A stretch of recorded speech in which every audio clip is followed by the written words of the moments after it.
Hey man, what's happening?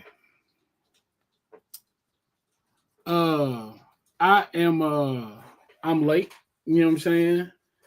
But I also missed last week, you know what I'm saying?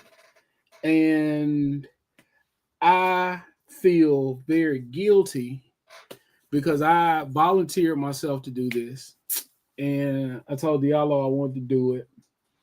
And I was like, yo, I can do it tonight. Hey John, come into the chat, African. I mean, come to the chat, come to the stage. I put you in here. You know what I'm saying? Um, and you know, my son normally practices uh Monday and Thursday for his club, and this week they went to Wednesday. So yeah, man. So we just here, we chilling. It'll be as long or as short as y'all want to make it. I don't have much of a plan. What I decided I would do. Y'all hear me good? Give me thumbs up if y'all can hear me good. I'm trying to be more engaging. I'm not a good engager like that. So, but yeah. But yeah, so I brought y'all my reading list. Okay. I'm with that. Ask me say play my music. Let's see. Oh, you know what I can do? I do something cool. If y'all can hear my phone, uh I'll write a rhyme. If y'all think that's interesting, let me know. I'll write a rhyme because I'm actually working on a rhyme um for my homeboy Fleetwood. And I'll write the rhyme on the show. Like, so we can do that. We got a couple things we can do. I just want to hang out with y'all because I don't be around. I be a little kid soccer all the time. And feel good and I had Diallo in here cramping my style. You know what I'm saying? Also, I just want to tell y'all, I tried my best to get a haircut before I came out here because this little bit right here, this be, you know what I'm saying? That's crazy. Shirley, now I don't think I want y'all to help me write. You know what I'm saying? Maybe it might be somebody that's super nice in the chat. You know what I'm saying? I don't know. Um, But you know what I'm saying? I think I'm gonna cook. I'm gonna cook a little bit. You know what I'm saying? If y'all got some pointers, you know what I'm saying, that y'all want to throw in, you know, okay, maybe. You know what I'm saying? But let's not get a lot of dip on our chip. Um, John has a very cool question. Let's show it so everybody else can see it. Skip, which country in Africa would you like to visit first?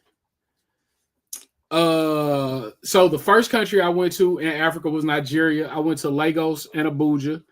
Um, Most beautiful beach I've ever seen. Uh, wow, it was a beautiful beach. But I think I'll switch your question. What country in Africa would I like to visit next? I think I want to go to the city Dar es Salaam. Like I think I'm kind of fucking with East Africa a little bit. You know what I'm saying? So yeah, that I think that's the city I want to go to next. But I do want to go to Africa and wherever they have in the African Cup of Nations. I think I want to do that. I would love to take my sons over there to see that. Yeah, Tanzania. Yeah. Tanzania. And shout out to my homeboy is actually in Tanzania. My homeboy Spoon is in Tanzania. So yeah, my homeboy Spoon is in Tanzania. And yeah, like that's dope. Yeah, I'm not willing to get these beasts my DNA. You know what I'm saying? So now, but I did do a divination thing. So, Shirley, if you accept that there is a God, I'm not pressuring you either way. If you do, great. You know what I'm saying? Welcome aboard. If you don't, cool. You know what I'm saying? Like that is not where my line when anybody needs to break. But I am descended from the Dagomba people. You will hear it in some of the new stuff that I write. I reference that. You know what I'm saying? We definitely have a lot in common. So yeah, like I rap with a couple folks over there in Dagaboom. You know what I'm saying? And yeah, so yeah, that's cool. Man, what's up to all y'all, man? I'm gonna tell y'all a secret. So I was trying to get out of soccer training, and my son Miles Garvey was like really not trying to leave. But I was like, bro, I really got a thing I need to do. Um, so anyhow, so I I get here, and I was really like nervous. I was like, what if I go live on this stuff and don't nobody show up? And boom, I got like 38 of my internet friends here. Like, that's crazy. So shout out to y'all for like playing along with this. So oh, you know what I could do? I could go and get my little portable. Nah, I could just pull it up. I don't know. Let's see. Let's see if y'all can hear this from my phone. So what y'all want to do first? Y'all want to rap first, or y'all want to talk about the books I'm reading first?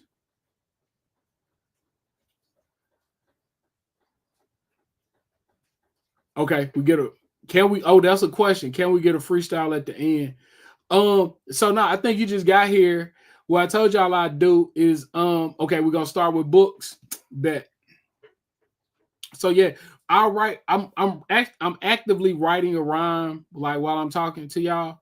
So yeah, we'll go through that at the end. So let's go through books. You know what I'm saying? We're talking about the books that I'm reading, you know what I'm saying, and things that I've taken from books. I read really funny. Um, I I'll read this book for 2 days and be like, oh, I wonder what the other book doing. Or I read something in one book that makes me think about another book that I'm reading. So I just kind of have a bunch of these little books and things to think about, you know. So so boom, I don't think maybe y'all remember this. Remember Diallo and I were talking about this. Um and he referenced Gorillas, and like this is fire. So what I like about this is the author John Lee Anderson. John Lee Anderson. If the conditions are right, gorillas can emerge from within any Society. If people perceive themselves to be irrecoverably disenfranchised by their government or oppressed within their country, then violence is almost bound to occur. People take up arms for many different reasons, ranging from outrage over economic inequities and social injustices to systemic forms of cultural, racial, and political discrimination. I read that like I can't read too good, so yeah, don't judge me. You know what I'm saying? Like I'm not. I can read. I can read. I was trying to read fast. The next thing I read, I'm gonna read slower so I don't make no errors. So y'all know that I can read. You know what I'm saying? Um, without messing stuff up. And what I think about what I'm reading in this book, let's see, I'm definitely not a quarter of the way through it, but I'm definitely like into the book now. Like I didn't just read the introduction and chill. Um, what I really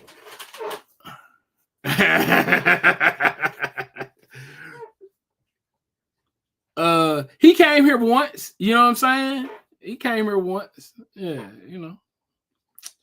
Uh but like so like even with that opening, right? Like it's this idea, and I think this is what I was arguing poorly last time I was here, is that I think that we do two things that are contradictory, right? Like the first thing that I think we do is I think we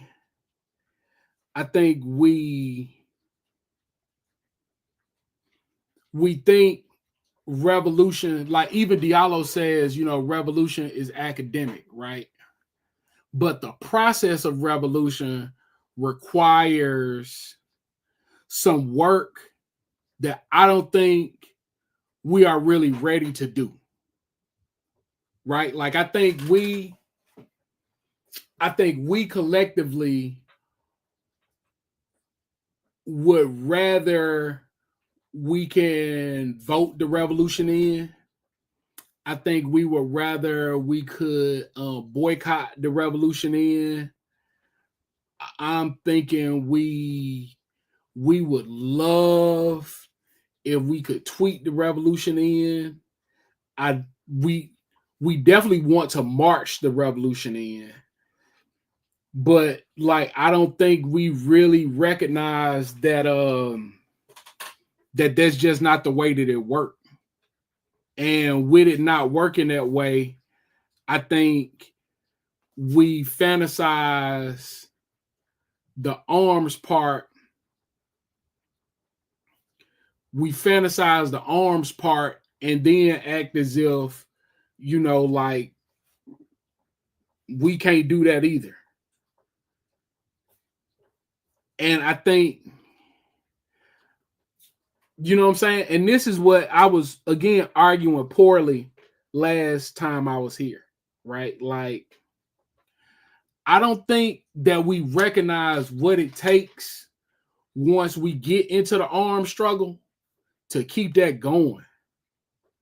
Like, man, it's going to be real hard to go on vacation in the middle of armed struggle.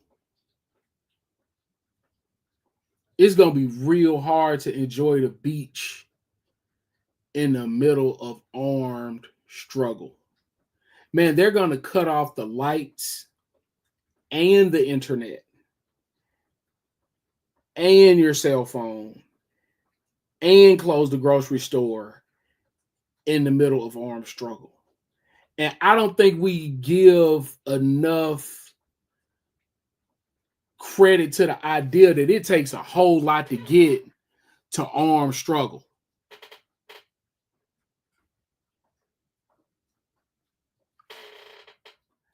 Yeah, and see, this is what I'm saying, not Zay. Like, I'm not saying black people can't. I actually believe that we will. But what I think I'm arguing, and I guess I'm arguing it poorly again, is man, you got to be prepared to give up a lot to get to that. And that's where I don't think we are. Like, I just don't think we're at the point where we are willing to recognize what it's going to take. And that's what I'm talking about. Like that's the thing. Like that is the thing,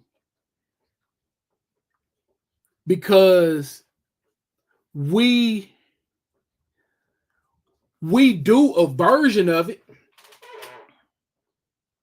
right? Like we do a version of resisting,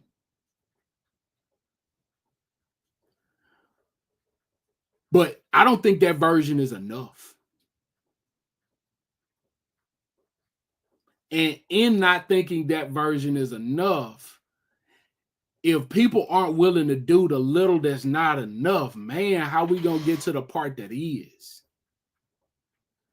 And I don't know how we get there. And I think that is where I think Diallo has like more answers in the form of study. And I think he's right in a lot of that.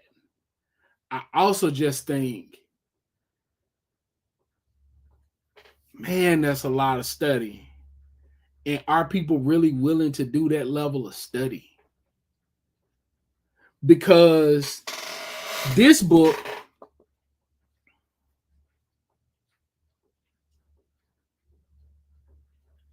oh, y'all see my shirt? I didn't know y'all could see my shirt.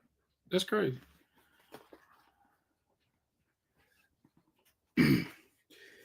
Leads to this book.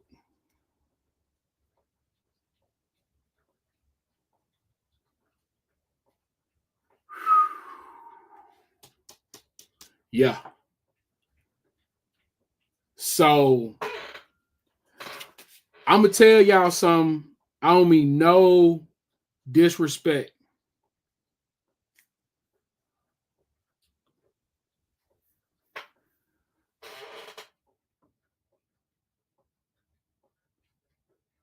Man, if that's who I think it is, I really think this is a first. If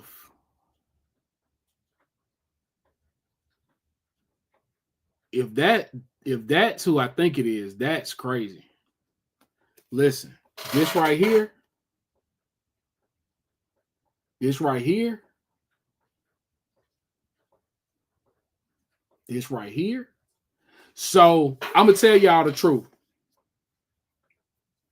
I saw this and I was like, ooh, this what I'm talking about. You know what I'm saying? The good looking sister, the freeform locks, the rifle. Okay. I like this. The We Refuse with the design. I don't know if y'all can see her arm coming over the F and the U. You know what I'm saying? With the rifle. Like just I like little shit like that. I love. You know what I'm saying? Like I love shit like that. You know what I'm saying? But I'm reading this, right? And in reading this, I'm reading this very skeptical. Not for any reason other than, have you read We Will Shoot Back? So one of my friends, Dr. Charity Clay, said that I flex in a very if you know what I'm talking about, I really do a big job. I do a really good job of flexing. And I don't think I'm flexing as much as I think I'm talking to my friend, right? But she told me that what I'm about to do with you is a flex. So the guy who wrote We Will Shoot Back is I Can Yale Emoji,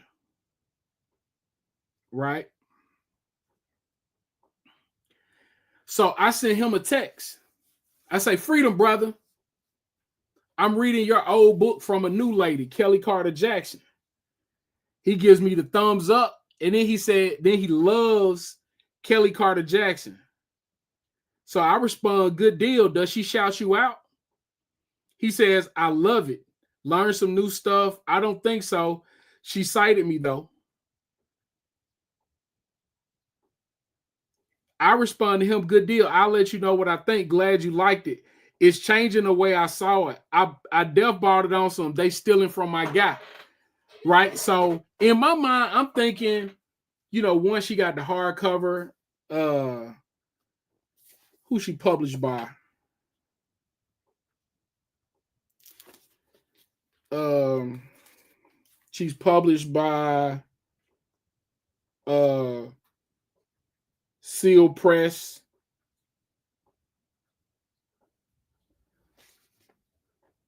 And I'm just like, oh, it's a hardcover. She got the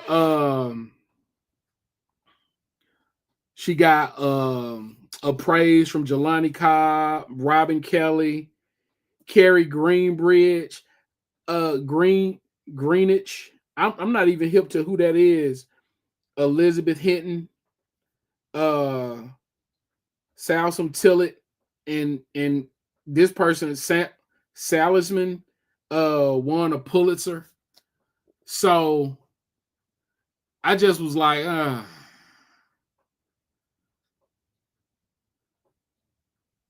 okay. Also wrote Force and Freedom. I'm not hip to that. This was the first thing I heard about her. You know what I'm saying? I hope that's I seen I assume that her is her pronoun based off of her. Yeah. Yes, yeah, they use her in there. Um and then she's on a podcast, it's esoteric political hit this day and esoteric political history. So like I gotta check that out, right? So I'm basically reading it initially on some like they trying to water down my boy book. And my boy was like, nah, I read it. I loved it. So now when I read it, I'm reading it with less of a the whole time. Like I'm really getting into it. And I haven't, yo, James, come on, bro. Come into the thing. James and I'm gonna tell James what he did. He don't even know he did something. I'm gonna tell him when he come on. I'm gonna tell him in front of everybody. Now this is what I did poorly in this book. I did not highlight because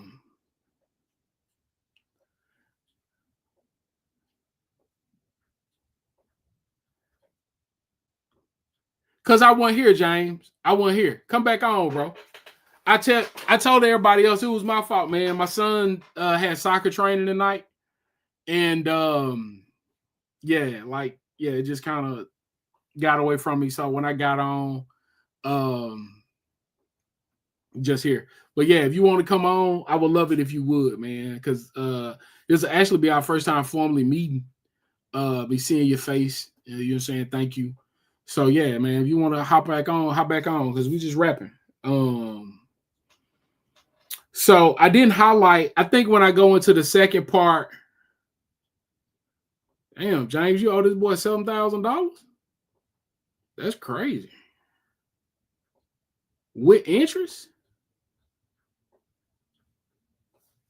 Okay, that's crazy. I mean, Corey, I can't do nothing to help you, folk, but you know what I'm saying? Like, I don't even know James like that to kind of get in y'all thing, but you know what I'm saying? But what this book opens, what this book does is it opens and one of the things that she talks about is violence,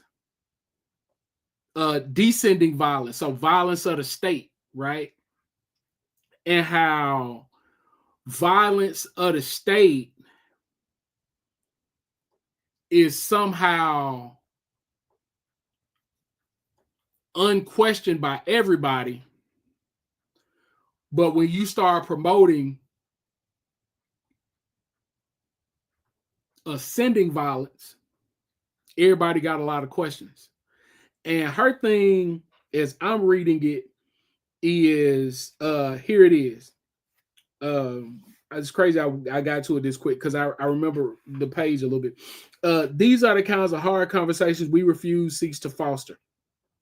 We must be honest about what actions produce structural results and what actions produce symbolic results.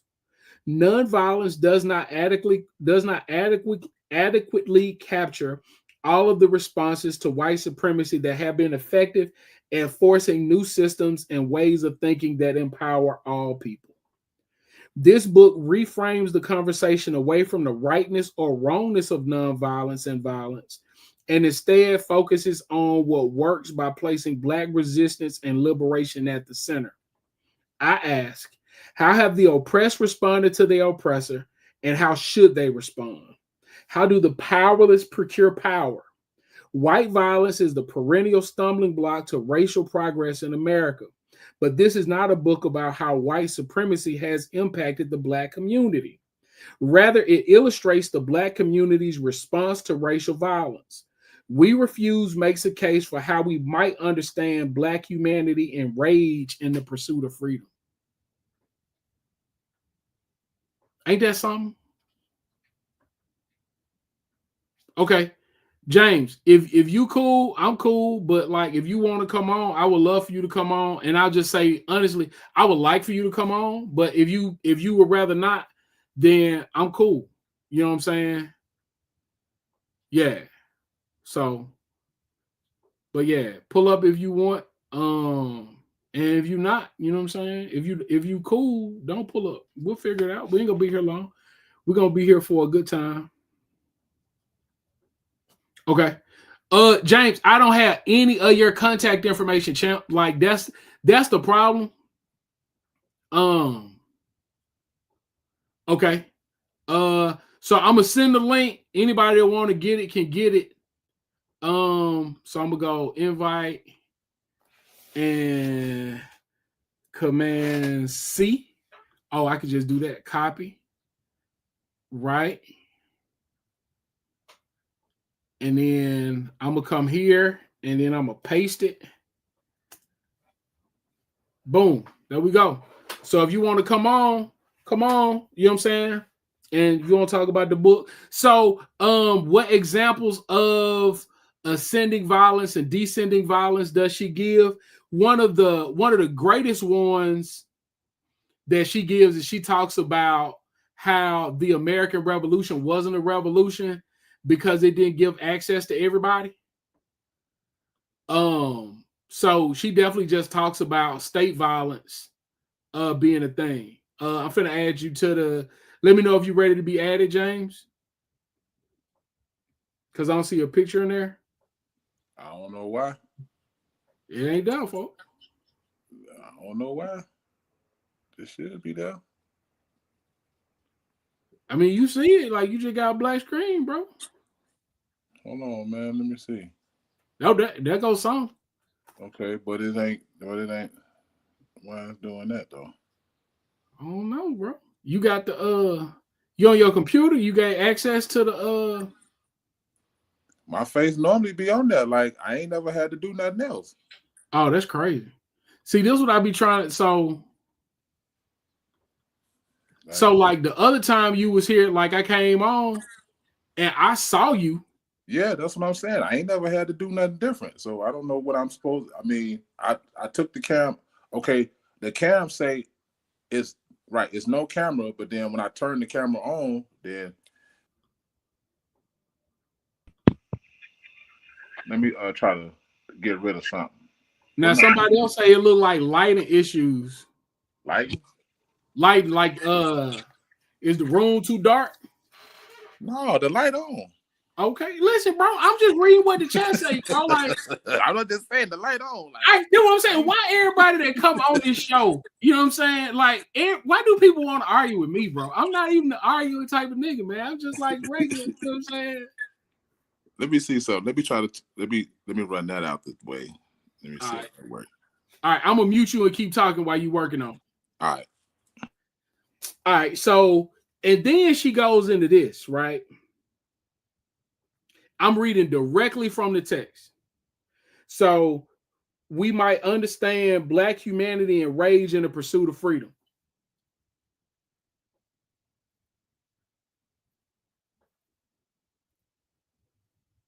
Then she goes right into this. Our culture's fixation on nonviolence has caused us to miss entire histories of Black responses to white supremacy. In fact, many of the forms of resistance we see today are built on more radical strategies than those in power wish us to know. Not every solution to racism involves a march, a hashtag, or a speech. In fact, most solutions do not require public relations. She's spitting right there. But then dig this. She gives us a giant space, right? Like, you know what I'm saying? I want y'all to see it because, you know, like in the regular text, you see like it ain't nothing. Like it's just an indent and then they move down. You know what I'm saying? But right here, she gives us this giant space. And I think she's setting us up to know that she about to do something crazy. Here come that craziness right here. The idea of nonviolent peaceful resistance has always had its critics. George Jackson,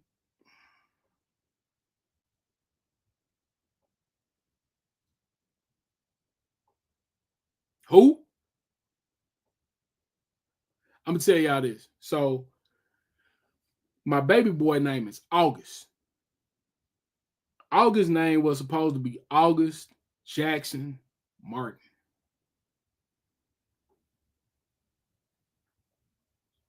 After George.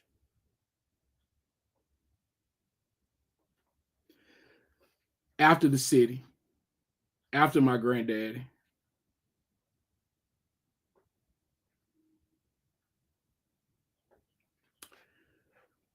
A Black Panther Party member critiqued King's belief in nonviolence as a hopeful but false ideal. Jackson contended it presupposes the existence of compassion and a sense of justice on the part of one's adversary. When this adversary has everything to lose and nothing to gain by exercising justice and compassion, his reaction can only be negative. Whiteness is not compelled by suffering, but consumed with inflicting it.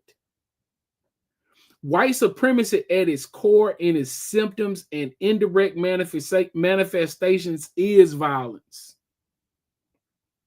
Building on Toni Morrison's famous 1975 Portland State University speech, in which she said racism is a distraction because it keeps you from doing your work, literary critic Sandy Alexander described the anti-Black racism that arises from white supremacy as not merely a thorn in a person's side, it is also a suffocating knee on a person's neck. Alexander moved beyond the nuisance of racism to its equally basic tenet. Racism is, in fact, also a serial killer. This is not sensationalism. This is not hyperbole. I prefer to say hyperbole. This is not hyperbole. We can very easily find out that white people's racism has killed Emmett Till, Addie Mae Collins, Cynthia Wesley, Carol Robinson, Carol Denise McNair, Fred Hampton, Eleanor Bumpus, Henry Dumas, Sky Maccabee, Amadou Diallo, Ayanna Stanley Jones, Oscar Grant, Tamir Rice, Corey Gaines, Freddie Gray, Sandra Bland, Eric Garner, Philando Castile, Atiana Jefferson, George Floyd, Breonna Taylor, and many more. For Alexandra, anti-Black racism has been on a killing spree, and during the summer of 2020, she argued, racism was so distracting, it deprioritized the whole global pandemic. The gall.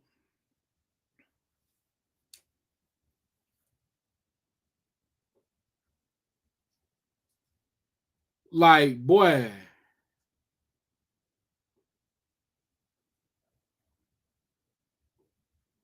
What?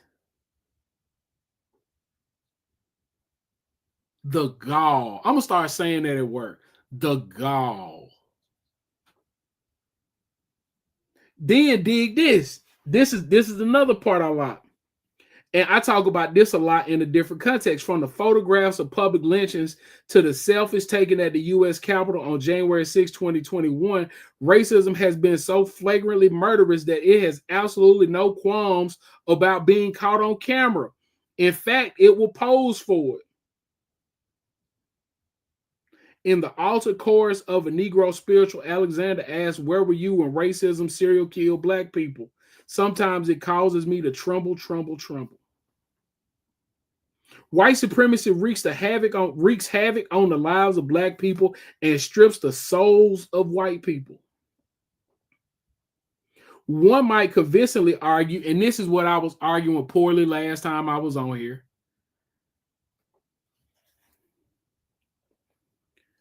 One might convincingly argue that white supremacy renders white humanity void, bereft. Enslaved to a myth of their inherent goodness and innocence, white supremacy is in bondage to the absurd idea that white people are, if not divine, elevated human beings.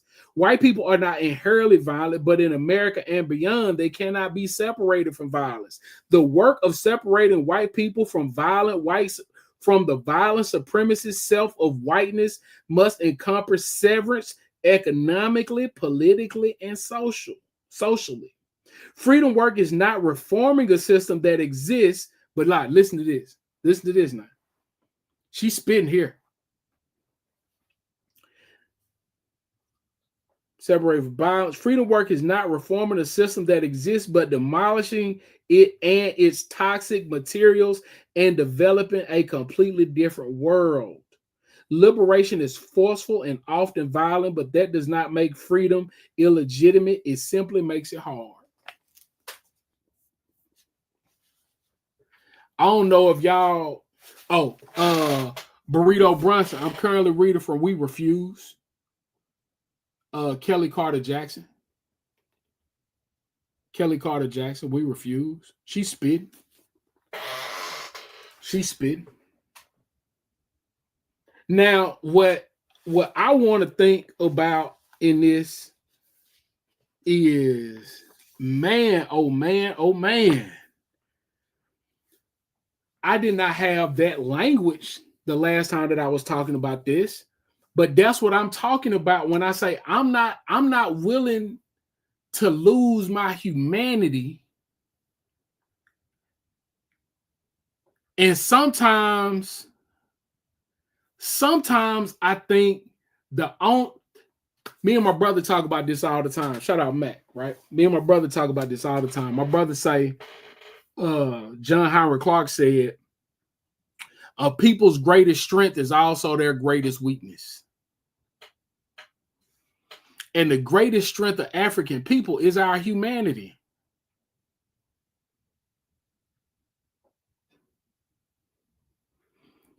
There are pieces of our humanity that I feel like we have to abandon in order to destroy whiteness. That scares me. Now, Kelly Carter Jackson keeps spitting in this book. I'm telling you, when I tell y'all she's spitting now. Because one thing she say is, and now I'm not reading directly from the text, but her essential point is we have to destroy whiteness. Then we got to get rid of all of the whiteness in ourselves in order to build the society that we want to inhabit.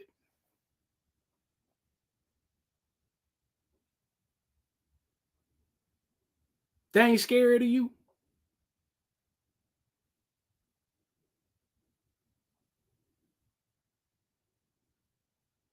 I'm getting selfish. I'm getting selfish about my son, my oldest boy.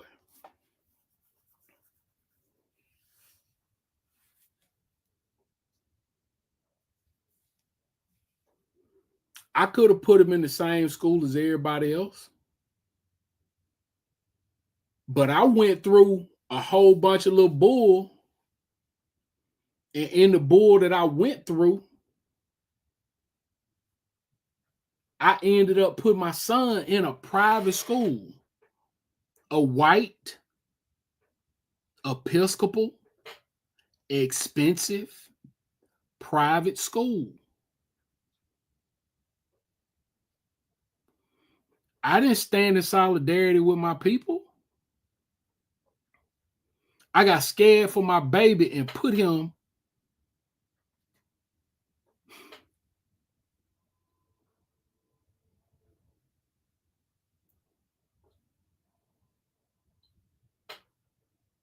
See, one of the things that I try my best to do is to not talk about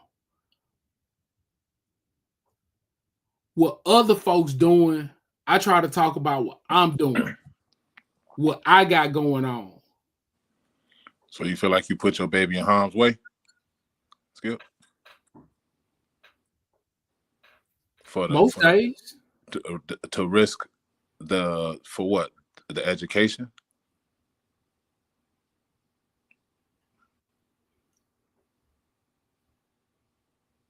My son 12, and he ain't nothing like I was at 12. And I was gonna put him in places that reminded me of where I was when I was 12.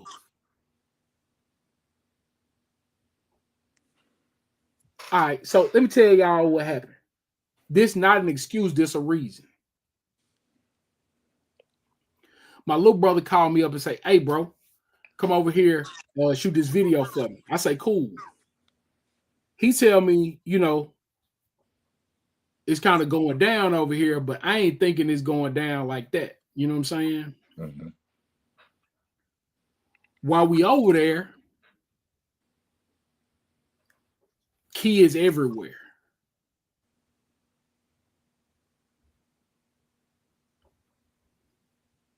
We shoot in the house. We come out the house, and they was like, "Yo, y'all didn't hear them shooting?"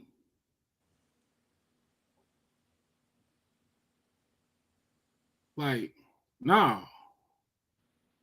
We finish up, we leave.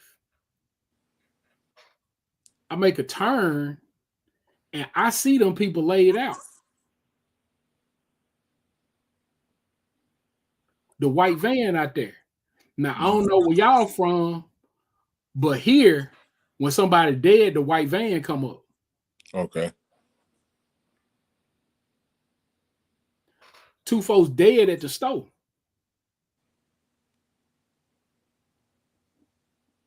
They stressed out. So you win. So you win your options. Like you would rather. It's a double-edged sword, right? Like You see what I'm saying? But now I yeah, ain't but done. I ain't done now. So that happened on, we'll say, like a Friday.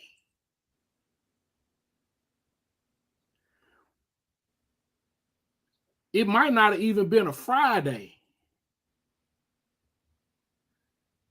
Whatever day that was, right around that same time, one of my old co-workers' daughter sneaks a boy in the house. Boys sneaking houses, girls sneaking houses. Like, that ain't no thing.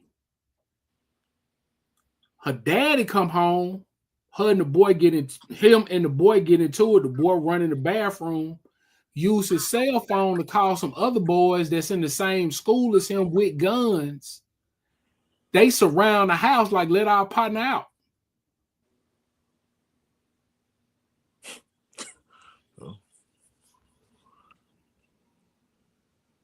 This where my son gonna go to high school. I hear you, bro. You got to make a choice. Like which way you want to do. I mean, which. But listen, I still ain't done. This ain't in the 2-week span. They going through the girl's stuff where the boy was like on some, like, you got to get out of here. You don't want to follow the rules, like on some wild shit. And what do they find? The gun the boy had in the house.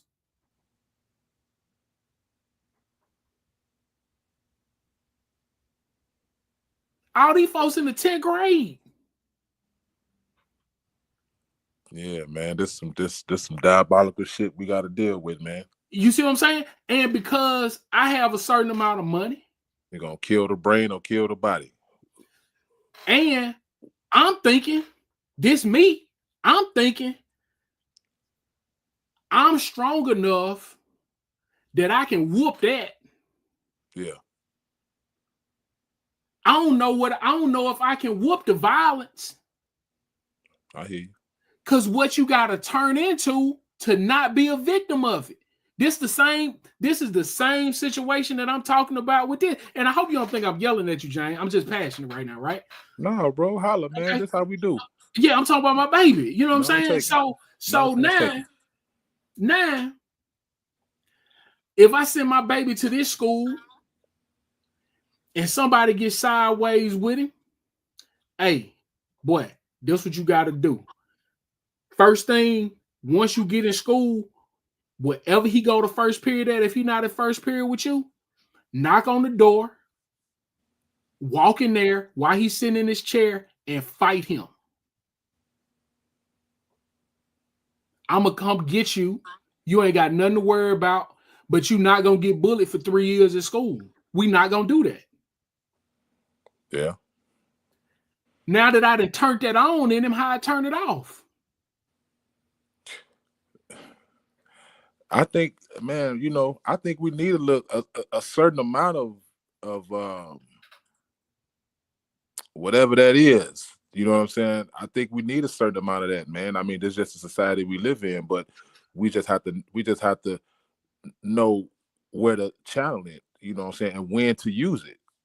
You know what I'm saying? But but that takes some wisdom and some experience to know, you know what I'm saying? Yeah.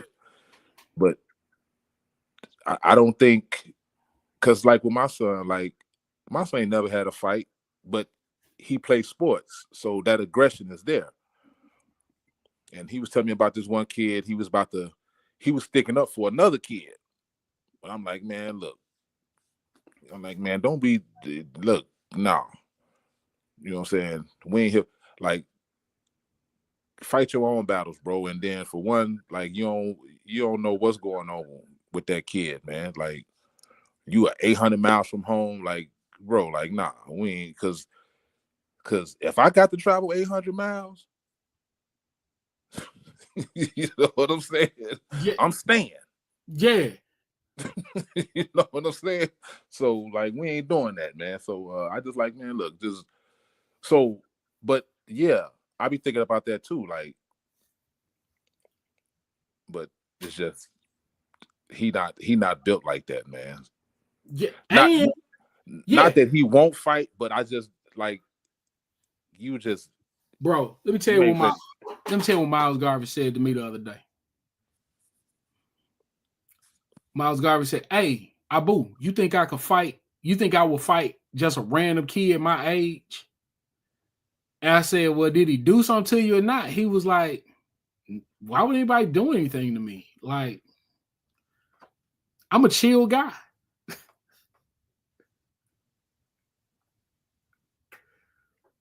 yeah. So, like, what, bruh, like, I don't want to take that from him. He go to this other school, you know what I'm saying? Mm-hmm. He love it. But bro, them the guys that get picked on though too. See, well, those ones that get challenged, the smooth, cool ones, that's laid back, and somebody wanna, that's, so yeah, but you gotta protect yourself. You can't, as we say, right, Joe, you can't be no punk, you know what I'm saying? You can't. Win, lose, or draw, bro. You gotta, you know what I'm saying? Bro, step I down for am yourself. nowhere near the toughest man alive. Shit, me either. But guess what I am, though? A man. Yeah. We can do this shit every day, champ. Like, bro, it just ain't in them. Yeah. So, I don't, like, and my son plays soccer. You know what I'm saying? Like, he think he want to play football. I tell him football for TV and other people kids. But, like, hey, man, get out there and play soccer. Bang around. You know what I'm saying? Live your life. Ain't got a concussion playing soccer. Shit, they use their head in soccer too, don't they? Bro. Yeah, but, like, just all of that, like, I just didn't want to. My dad and I are, I think, as close to the healthiest relationship we've ever had. And he tells me this story about when I was a kid. Another kid, like, snatched the balloon or whatever that he had bought for me. Like, he just took it from me. You know what I'm saying? Mm-hmm. And this woman yelled at my dad, "You better teach your son how to fight." I'm a toddler. Like how old toddler? Bro, ain't no way I was in the 5th grade. I don't even remember going nowhere with my daddy. So you saying you was like 9 or 10? Nah, I'm telling you, I wasn't 5. Oh, okay. Well, you said you wasn't in the 5th grade.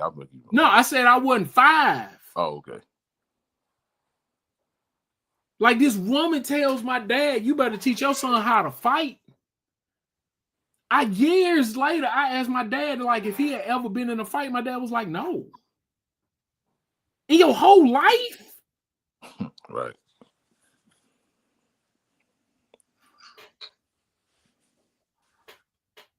Yeah, that's weird, man. Like, I don't know how you walk through, you know what I'm saying? I don't know how you walk through the hood and don't get into at least one fight.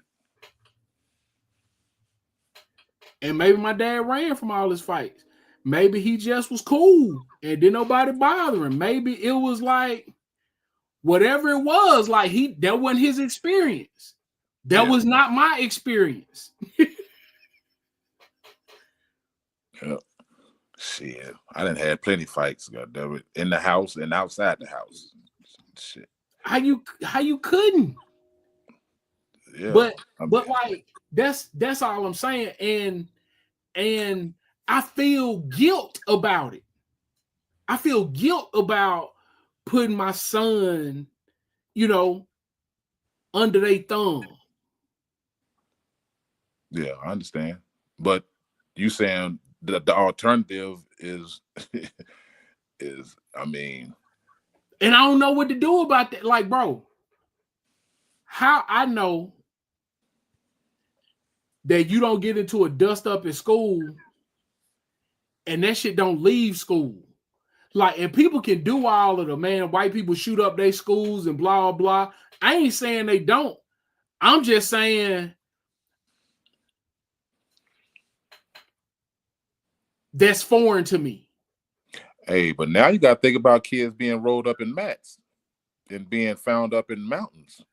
Hey, listen, bro. With they, you know what I'm saying, organs missing. Listen, bro. I ain't saying you don't. Again, like, this is the part that I'm trying to make sure that people hear from me. I'm not saying you don't. What I am saying is seeing them folks dead, hearing about these guns, being in communities where these youngsters is just run. Man, bro, check this out. One of my partners,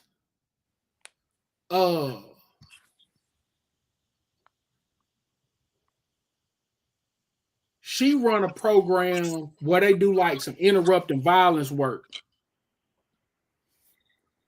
All that sound cool. They do interrupting violence work. You know what these youngsters is getting led astray by? What's that? This the people that do the work. This is not my lived experience. This is the people that do the work. Okay. A lot of these boys are getting weaponized by these little girls. The little girl feel threatened. The little girl don't like what somebody said. The little girl mad about a thing. She weaponizes this boy to prove that he a man by avenging this girl. So they going to shoot kids? They going to shoot instead of scrap? They ain't scrapping, huh? They try to eliminate.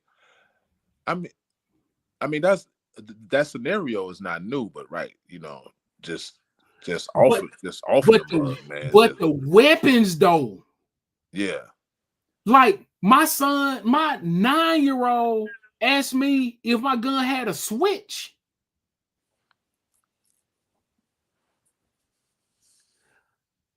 Bro, like, how do you know about it? You 9.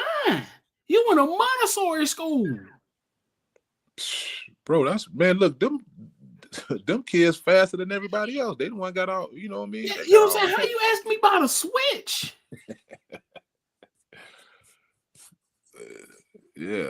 Yeah. One of his peers then you know what I'm saying, showed him something. You know what I'm saying? Whatever the song, like, and like I took them to shoot. I let them shoot. I bought Miles Garvey a 22 rifle so he could walk. Like this, I am not an anti-gun guy. Yeah. Like I'm not anti-gun, right? Me either. I'm not anti-gun either. But like, that's just jarring. Like, Like it's like ain't nothing away from them. Anyhow, Man, I don't know so how this nation is saturated with guns, man. I mean, so if my son get into a dust up, if he like this girl, then he like another girl, or this girl don't like him no more, and then he like somebody else. Like I just don't know what to do with that. Like some girl could weaponize some older boy, and that's a thing. okay. So now we gonna have Hey man, you just gotta show a force, man. You gotta let shorties know that right. He got family behind him and people that's gonna, stand down with him, man. That's the only way people really gonna respect you out here. If they think you by yourself, yes, but watch this. This go back into the same argument that we was having. So now I got to do to somebody else, son, what I don't want done to mine. man, bro, I feel you. Hey, I don't look. Ain't no. I don't think it's the right answer, man. I think as we say, we just have to match energies, man. You know what I'm saying? Bro, We just have to, you know. you see what I'm saying? Like it's just like, man, I gotta turn off.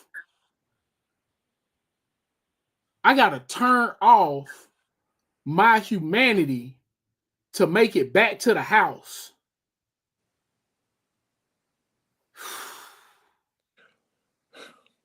No, bro, I don't see defending yourself as turning off your humanity. I don't see you going up there, or I don't see you going out there taking offense to right. It's gonna really be about defense, right? Like you gonna have to defend your son. Bro, what Cephas possum parabellum mean? I don't know. Never even heard the term. If you want peace, what you supposed to do? Take a piece. Prepare for war. Okay. Yeah. Like that's all I'm on. It's like, man, like it just feels so, because I don't want something to happen to my son. I gotta be ready to do something to somebody else's son. Well, Skip, I've been there, man. Somebody put their hands on my daughter, man. You know what I'm saying? And I didn't think twice. You know what I'm saying? Like, it's just, man, bro. Like, I mean, Bro, you was right. I don't even know the whole situation, but you was right. yeah. Like, I mean, I don't even know what to say. I can't even. Yeah, don't say too much. They might be listening. You know what I'm saying? No. Like, no. I mean, the shit out in the open. Like, it was my brother's. It was my brother's girlfriend's son, but it was just like when my daughter called me. I have never heard that before. You know what I'm saying? Mm-hmm. And man, that shit did something to me, man. So I went up there and put the pause on him. You know what I'm saying? And and left. And so yeah, man, you don't know what you're gonna do. You know what I'm saying, when you put in that situation, Bro. So on the soccer field, Miles Garvey runs into a kid goes down, and I guess this is where they learn how to flop in soccer. Like kid go down like he got hit by a sniper, right? He rolling around on the ground. I'm like, hey, bro, relax. Like, fucking lax, right? But I don't say nothing because this somebody else's child. I don't want nobody to say nothing about mine, right? mm-hmm. I don't know what Miles Garvey's teammate says to him, but Miles Garvey starts laughing and like slaps five with his teammate. This other dad on the sideline says something like, so you think you're tough because you can hurt another kid?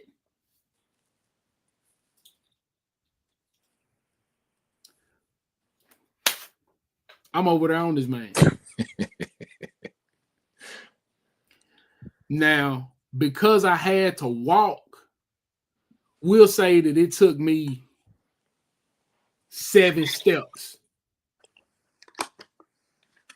In these 7 steps, I'm able to dial myself back. If it would have been 2 steps, might have been bad for that boy.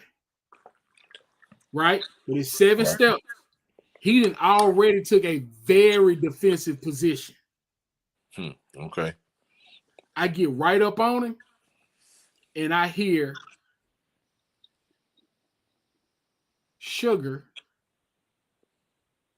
not vinegar. And I say to him, man, I would sure hate for somebody to say something about your son and put you in a position to feel like you need to do something about that.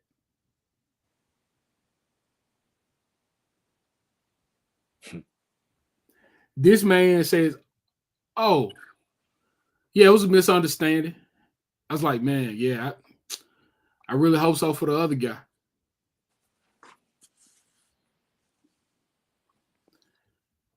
At another soccer match, a white kid knocks a kid down, and this guy says, just like people from Jackson. I stand up on the sideline and say, I'm from Jackson. What's happening?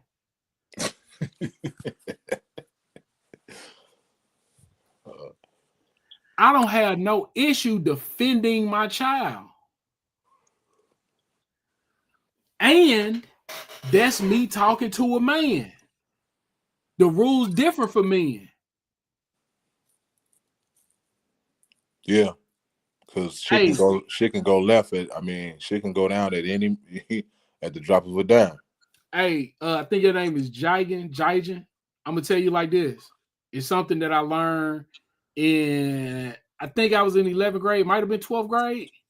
I think it might have been 12th grade. That if I tell you what I'm gonna do and I don't do it, that's a threat. But if I tell you what I'm gonna do and then I do it, I gave you a warning. One of my teachers told me that. If you tell him you're gonna do this and you don't do it, you threatened him. Now, if you do it, you gave him a warning.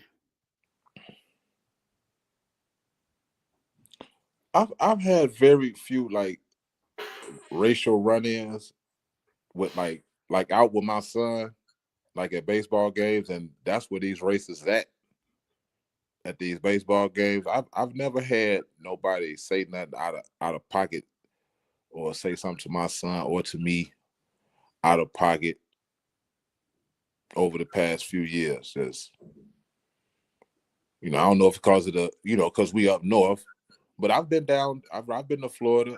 I've actually shared the sideline with a cat with a MAGA hat on, like this motherfucker right here.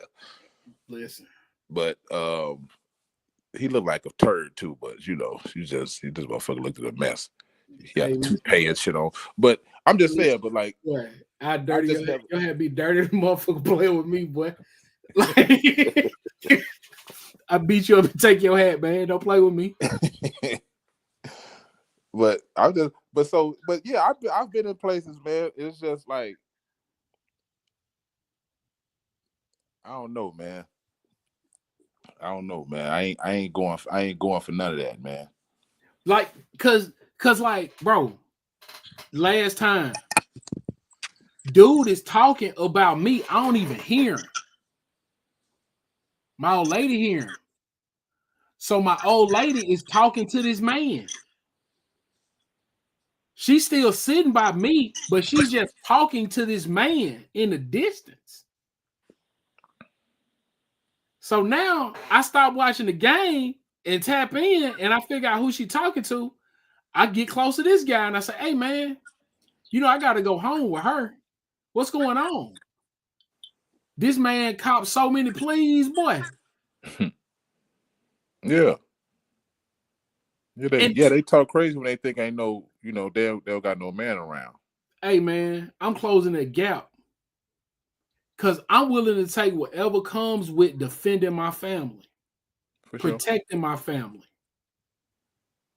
But bro, like, man, it's just so scared. Like, Man, you it know what, is Skips? it is so scared. I feel like I kind of feel like we really don't have a choice, man. We in no man's land.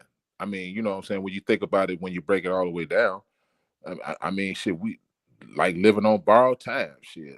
Like, like I don't know no other way to even really see this shit. The way shit breaking down, um, and the way shit trending, like, you know, like, man, probably be we probably should be training, as you say, for war.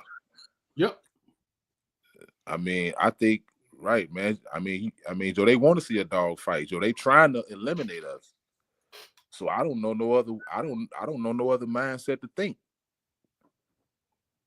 You know what I'm saying? So um, it's just is what it is, man. I mean, Joe, we could do both at the same time. You know what I'm saying? You could train your mind and you could train your body. You You know what got I'm saying? to. So um, at this stage in the game, you know what I'm saying? Yeah, you know, I'm stepping my game up. Got to. And that like we got into all of this because ultimately we're trying to make the best decision that we can make for our children. Like, and it don't matter who we are and what we are. I believe that every parent, from the drug addict mama to the absentee father, I believe that every parent is doing their very best for their child. That don't mean that I think it's good enough. I do think that's what they think is best for whatever reason, whatever the flaw in the logic is. I'm not here to question it. I just believe if a woman is on drugs that has given her baby away did that because she thought it was best. A woman that's on drugs that won't let her baby go and don't even feed the baby is doing what she thinks is best. Yeah, I'm not judging. Definitely I'm not I'm judging. not saying I'm not judging. What I am saying is I think they're doing their best, right? Yeah. And in that, when I decided to put my son in a private school,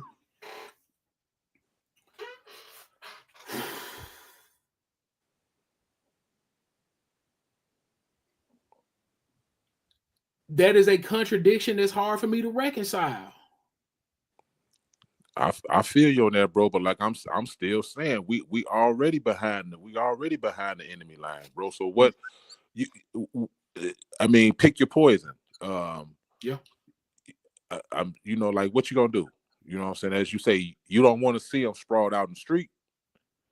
So but at least with sending him, and I mean I don't know which you know what I'm saying? I don't know which one. I mean, you still sending him away to the, you know, like he could not come back from that. Yeah, bro. So it's like, you know, man, bro, I feel you. I feel you. Like, what you gonna do? But What you gonna I do? feel like you probably feel like you have a little bit more control over sending him out and being able to, you know, not let him be so indoctrinated and manipulated through the education. Yeah, And he it's less of a chance of him running across a bullet out there. that's So all. That's all I do. All right. so what's the topic, man? What's the fight or Oh, I flight? just been talking about books. You know what I'm saying? We I ain't really ain't got no topic. Yeah, we like ain't, I'm just chilling, bro. oh, okay. Yeah, if you got something you want to talk about, we can talk about it. I'm just rapping about books I'm reading and chilling. And I said that I was gonna I got a little rhyme I'm working on. So I was like, hey, y'all, if y'all interested, I'll work on the rhyme in y'all face. Man, bro, you know what? You gotta get a song for the show, man. That's what's happening, man. All right, You gotta boom. get a song for the you need a song for the show, for the channel, for the show, all that, man. But look, so somebody else asked about the record. I'm gonna go through the star messages. You want to go? I'm gonna go through the star messages. You just heard it with me. Let me see. What happens when black people want to be the enemy? Black people can never be the enemy. They can be in the way, but when I was like really immature politically, like that was the thing that I was always thinking about. But as I matured, I came to believe that that was just my internal anti-blackness. It was easier for me to talk about fighting these black folks that ain't really the problem because that was a lot easier than talking about these white folks that really is the problem. So, you know, that's where I am on that. You got something different? What this question say? Skip, what happens when black people want to be the enemy? I don't know what he actually mean by that. Want to be the enemy, as in what, choose to be a black conservative? Yeah, something like that. When they want to be the black conservative, when they do, you know what I'm saying, any number of things that we would say are counter-revolutionary. Man, bro, I say, man, look, bro, I the way I see it, man, we drawing lines in the sand, man. Like, we ain't got time for this shit, man. Like, I tend to think with all the information that I'm seeing and hearing now, like when Nixon proposed the black capitalism, right? I think them cats deliberately chose that because as they, because there's a stigmatism to the revolutionary being broke. Mm-hmm. And I guess that what they thought we was really fighting for was money and not freedom. Mm-hmm. And so they took the bait, dumbasses, and we still fight for freedom right now. Mm-hmm. With all the money that we generate, supposedly, all this myth of buying power, right? We generate and we still not free. So yeah, man, it was a decoy, man. It was definitely a decoy, and I think they deliberately chose that. Oh yeah, absolutely. So yeah, I can't let them off the hook. Yeah, man, we just have to, stay over there. You know what I'm saying? Because just what y'all wanted. You know what I'm saying? Yep. And you know what I'm saying? Sooner or later, we're gonna beat y'all ass. Facts. That's just the way I see it, man. I ain't trying to sugarcoat shit, man. You know what Yeah, I'm saying? I see it as it's factions shaping up, and it's gonna be a war at some point. But right now, it's just politics.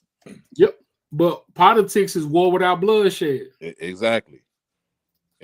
So my words could probably be a little reckless. You know what I'm saying? Because I mean, bro, like that shit don't bother me. Man, like Ashy Knuckles, this is I'm really sorry to hear this. I was severely beat up at my all-black underfunded elementary school, so my parents reacted and put me in a private white school just to be called the N-word and get a colonial education. Listen, bro, I'm assuming this is a guy. But so how about this?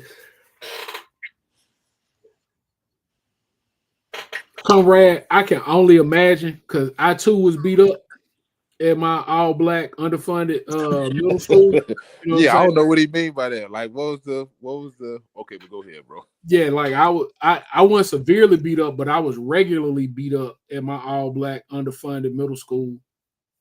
And then my mom moved. In 8th grade, I went to school with white kids. I also got into fights at that school. But by that time, those losses shaped me. You know what I'm saying? So was able to kind of, wiggle a little bit better, and the results were more favorable. So yeah, but I think it's what James Baldwin said, right? Like education is indoctrination if you white and subjugation if you black. I think there's this myth that if you put a black person at the front of the classroom, education is somehow revolutionary. I don't believe that. One of the places that I'm at in my politics is I don't like nothing because it's black. Nothing. It has to be align with me politically. Yeah. Um, because like even this idea, like I'm rooting for everybody black. You rooting for Clarence Thomas? You Mm-hmm. rooting for Candace Owens? You rooting for Kanye? Mm-hmm. And the answer to those questions for me is not no, but hell no. So, H. Rap Brown said it best, man. To be black is necessary, but it's not sufficient. And I think we need to really get into understanding that part of it. Like blackness is necessary, but it is absolutely not sufficient. So that colonial education is at a school with a black teacher. You was probably getting a colonial education at your underfunded all black elementary school. You know what I'm saying? So like what is the ideology that we stand on? Internet jeer, um intern etcher. I don't know how to say that. Uh we don't win if all of us lose part of our humanity to destroy whiteness. That would diminish our ability to create a better world. Also, the intergenerational revolutionary process may reclude that. Yeah, I mean, I assume so. And I'm sure that there's a piece that I'm missing, right? And somebody that's way smarter than me is gonna come in and mention this piece, and it's gonna make all the sense in the world. So I'm not saying I'm not willing to fight. I'm just saying that I question how effective my fight may be if I'm not willing to push that line. Like that line has to be pushed. If we're not willing to fight, man, then we're gonna get rolled over, man. But see, that's what I'm saying. I'm not saying I'm not willing to fight. But I get it though, like right, they are not our teachers. So Yeah. so right, like we should not. I mean, but we have to fight to defend ourselves. We're not monsters or savages. We don't go out just killing for the sake of it. You know what I'm saying? But that's what And our I think enemy we know does. the difference. I'm not saying we don't, but what I'm saying is that's what our enemy does. And if people aren't to a point politically where they're thinking for themselves, they will look at black people fighting in the resistance as part of the problem. Well, right. That's one of those things as Diallo always describe it as ascending violence, Yep. or lateral violence. But and so right, but right, we have to be definitely educated to understand the difference. And a lot of these people just see violence as violence. Yep. Just like when they look at and I and I'm gonna say the Palestine Mm-hmm. genocide because that's the popular thing out there. I know we got stuff going on in the Congo and in Africa too. Um, but how they describe it as like a two-sided thing. Mm-hmm. And people say, well, I'm just against violence. And so nobody should be killing nobody. And that's a crazy claim to make. Yeah, because you don't know, like, if somebody tried to come kill you and you got to kill them, you shouldn't have killed them. So right. So like I don't, you know what I mean? So people don't be having all the information, or they being neutral, as they say, being neutral, you really on the side of the oppressor. So, it's just, right. People just don't have enough information. And What's up? What's up, Sasha? How you doing? who that? Good evening. Hi, Hi, Sasha. Skip and James. I was listening to you earlier too, and even with what you're talking about right now with Palestine and how the media and how like the messaging and the discussion that people have is really limited. Mm-hmm. I was listening before when you were talking about like the fears with like having your kids go to school, and I'm not a parent, so I can't really like relate with that directly, but it has me wondering like for us to imagine like something outside of like violence and like having to teach our kids to like fight back or go after and like physically enact violence in order to make sure that um we're protected from violence. Mhm. I wonder if it just creates like a toxic cycle where we get wrapped up like in those two extremes, and kind of it that's where it becomes hard to imagine like something outside of it. So I just kind of wanted to come here and open that discussion, ask about like what your thoughts on that might be, or like yeah, if you could see that happening, like kind of yeah. Could you ask that question again? What Yes, yeah, let me you said, clarify. like recycling, like perpetual violence? Are you? What's the question? When I was listening like earlier, like a few minutes ago, like in the live, and you were talking about being scared of putting your kids skip in school somewhere Okay. where you've heard like violent stories and like kids having guns and stuff. Um my question is like, how do we,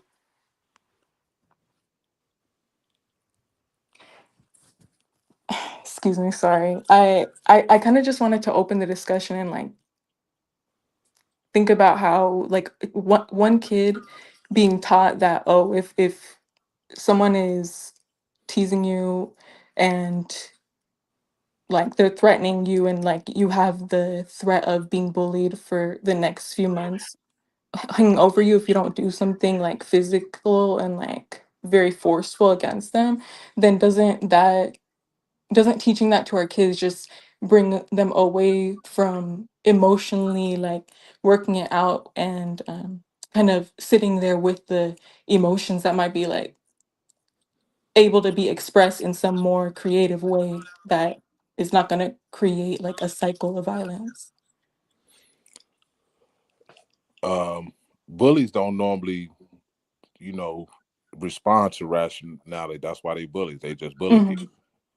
So you could avoid the bully, but I mean, that's always a possibility if you Mhm. could avoid them. But you know, what if you can't avoid it? Uh, Peace, sister. Uh, Yes. I've been looking at this little hat, and I just wanted to put it on and say peace and do like this while I was talking. 'Cause I think that's like revolutionary, right? Like when you do like this, when you talk like this. You No, got I the don't. aesthetics going on, Skip. You Yeah, got you the know what I'm aesthetics saying. going on. I don't know if it opens up a cycle of violence. All right, so this is what I'm saying. If you hit me,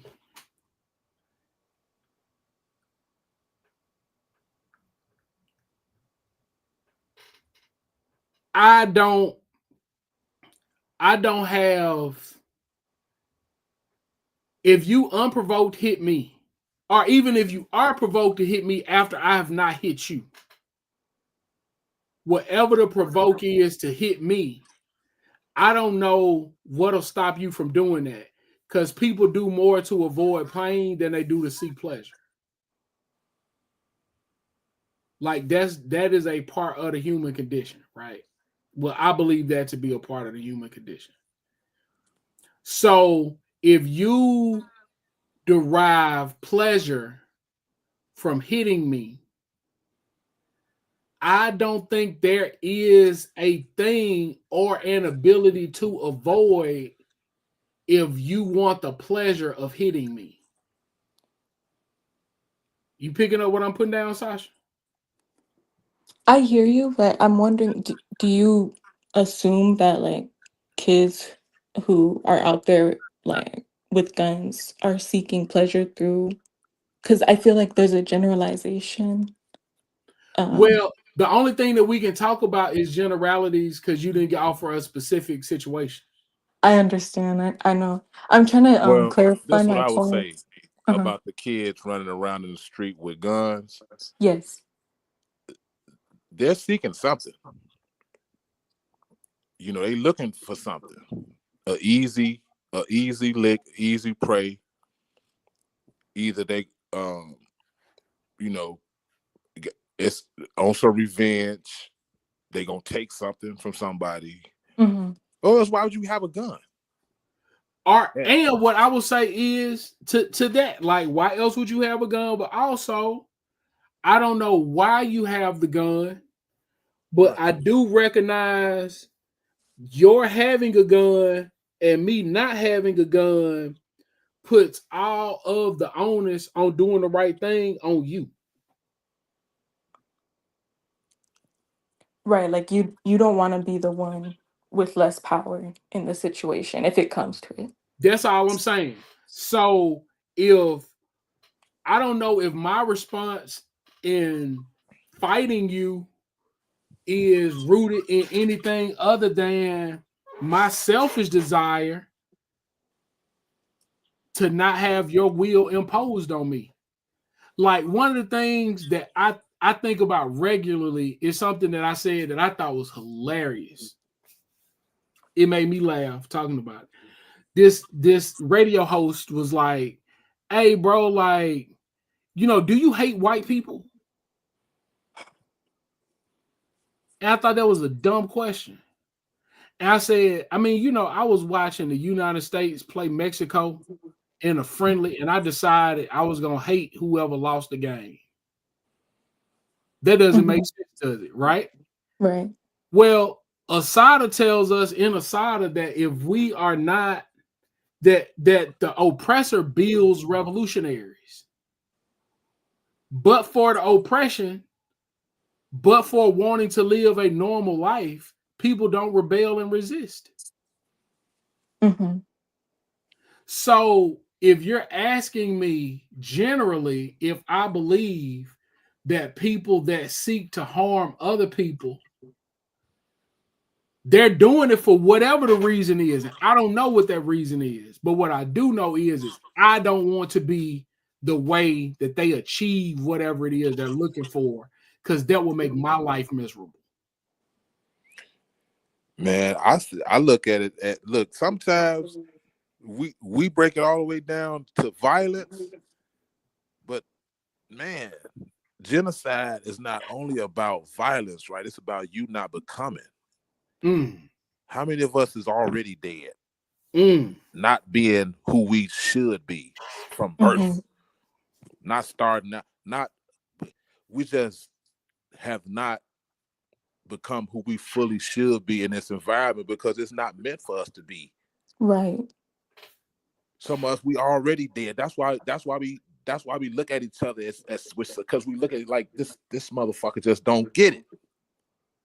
Yes, I feel like we're in a heightened state of like we're triggered and like always in like fight or flight if we're undergoing if we're having to push back and like be that colonialized self version of ourselves. And I see too like I understand too the defense. I'm not saying that you should not defend yourself, but I do also see it as like a way to achieve security, that peace of mind that you know that if it does come to it, then you have this like in your back pocket. Mm-hmm. But um I see that like as one of the that's like the fight or flight response. It's like I need to have this security. And I also see like the putting kids in like a white school as another form of like achieving that security and like Well, feeling like if you can like at least have this like house where you have your family, you know that like at least your family is safe, but you're kind of like in this area where around you people don't look like you, then it's like you're achieving like security like in a place where supposedly there's more resources. When I wonder and I would like to imagine if we can think about seeing like the creation of resource, the transformation, so that we're no longer like feeding into the system that's oppressing us, and more just like be where we are like with people who we know we okay, can trust, you know. okay, all right. So yes, right. I'm not saying that's not true. Hmm. That's hilarious. Somebody said I look like Karinga. That's funny. All right. No diddy. All right. So check this out. Sasha.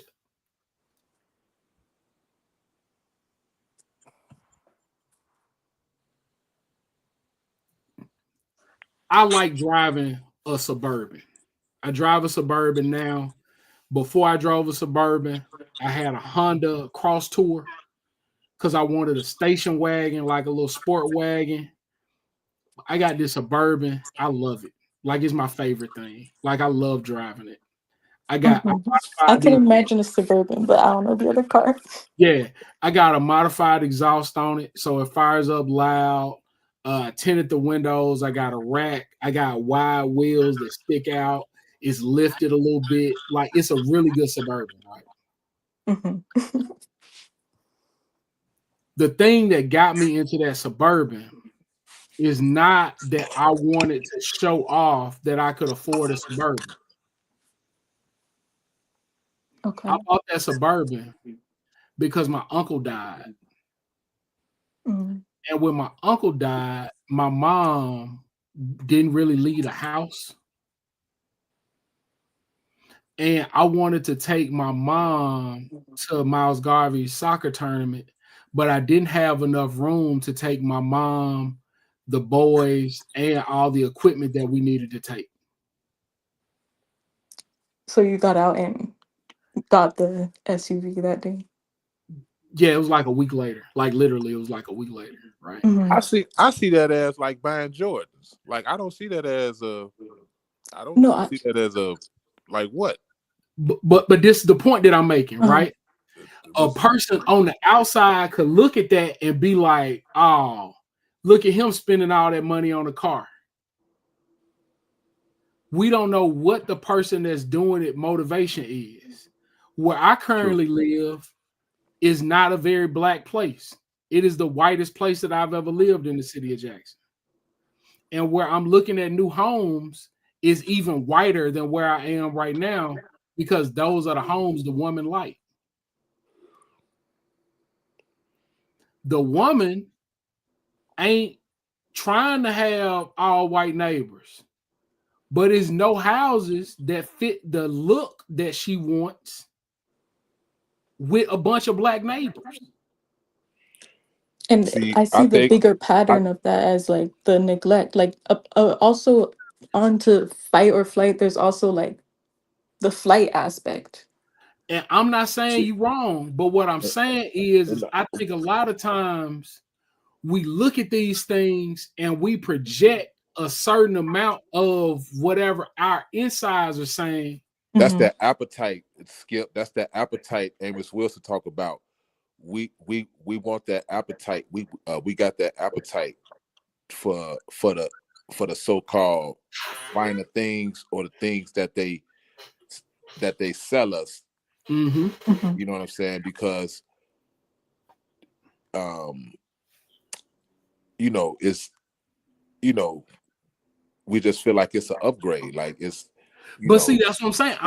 It's an appetite created. I'm arguing not against that, but I'm saying also, excuse me, I think it was Terrence Gilbert. Terrence Gilbert in 8th grade, Jordans used to come out on Fridays. Terrence Gilbert would come to school late with the new Jordans on because you had to line up early. You just walk in there at 9:30 and be like, "Give me the size 7," and you could walk out the store with them, right? Mm-hmm. Didn't nobody tell me that Terrence Gilbert was cool. He just was. And I looked at them Jordans and I was like, man, I want me some Jordans. And my mama wasn't going. And as soon as I started working, what I buy me? Some Jordans. Mm-hmm. And didn't nobody tell me if you're not wearing Jordans, you a sucker. Because it was a bunch of people not wearing Jordans. I was one of them. Right? But now that I got this job, I'm getting these J's. Now that I got this job, I'm getting this other thing, not because I think the white man's ice is colder, not because I don't think I'm good enough, but because I like this thing and I can recognize that I don't know what I like. I just know what's available to me. I think it's an appetite created, Skip. That's what I'm saying. But that's what I'm saying, bro. Like nobody came to me and told me that I needed to have this thing. You don't have to be told. You don't have to be told, Skip. It's just like in a society where anti-blackness is just the air you breathe. I hear you. I hear where you're making the connection. Like, You know what I'm saying? So for you to have so to be anti-black, it's that's a it's just the way people think, because that's the way society is. For you to want those joys like that, that's a I think that appetite is created. You know what I'm saying? Because of all of the branding, the commercials, all that stuff, and then right, you see your friends with it. All of that creates that appetite. yeah, we're like created out of our society as much Yeah, as we also create our society too. I think that's what they call dialectical materialism. I'm coming to terms with those phrases now. Like, you are what your materials, what I'm saying, produce or something like that, right? So yeah, I mean, that's just how I see it. Like, and I'm not saying I'm separate from that. Like, I have my vices too. That's just one of them. I never, I never bought a pair, but I did other shit. You know what I'm Yeah. saying? And So and what I'm saying, and maybe what I'm saying is just wrong, but it's like there are people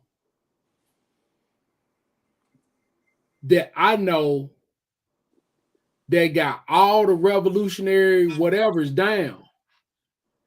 And she can tell you that that's a Fendi bag made by whatever. And she liked the design of it. You know what I'm saying? And it's not I'm carrying this bag because I'm better, but I'm carrying this bag because I like it. no, bro, I'm not saying that the creativity, the style of the merch is not appealing. But okay. And So it may if, be. okay. But I So what still I'm think, saying like, is if we can agree on that point, can we also agree that a person may like a particular my mentor, this is a real story. My mentor had always lived in West Jackson.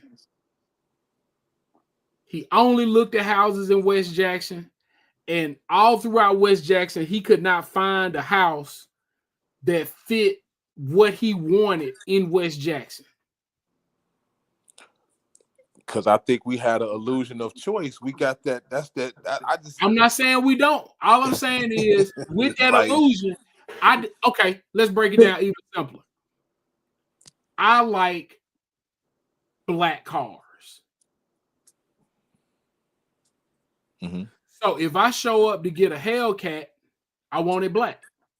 If I show up to get a Jeep, I want it black. If every car lot that I go to has a navy blue car, has a brown car, has a gray car, has a yellow car, but it doesn't have a black car, for whatever reason, I've decided that I want this black car. if When I I was not, go what ahead, if I was not in a society that had cars? Would I then want one? I would want a black.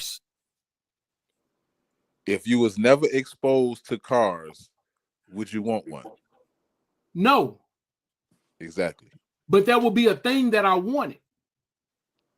But I'm saying that because the cars are a part of the environment, the appetite is created. Because I'm like you. I want, you know what I'm saying? I want something black on black, you know what I'm saying, sitting on something running hard to death. But I know, like, who created that? You know But what I'm I think saying? just And because, I'm not saying I can't enjoy those things just because somebody else created it. I okay, can't enjoy it, but I also understand that why I want to enjoy it. yeah, Can I I just say think, before I log off oh, too, go ahead, yeah, that's fine, just Sasha. to wrap up to what I was like kind of on uh That's the hilarious. She was like, "Y'all missing my point, so let me make it so I can go." No, I really appreciate y'all both. I watch your show like often, and it's good to like come on here and talk to you. But yeah, so the appetite that James was talking about, like this is created like out of a certain thing that is like made available to us, and who decides that, right? Like we know that there are like some people who are not us, like who are oppressing us, who are making everything available, and like we're kind of just we have these stories that we create about like how we're supposed to go about life, and it kind of just like keeps us recreating that oppression Mhm. on a general note. But I wanted to like point out that the stories about like what is a good school and like going, you know, like going towards like something that is better just because that appetite has been created or advertised to us, it is like a distraction from us building our potential. I kind of I want to like center on that, and I guess think think more about like how we can avoid going into hostile environments or hostile environments in general where we're not regarded, where it's not centered on us, Mm. um, We're gonna so have that to things build can our actually own institutions. flourish. We're gonna have to build our Sorry. own institutions in order for us to not go into hostile environments. I mean, it's just going to be a struggle for us to get there. But I mean, I think we are doing it. We have been doing it. Yeah. Mhm. And we still doing it.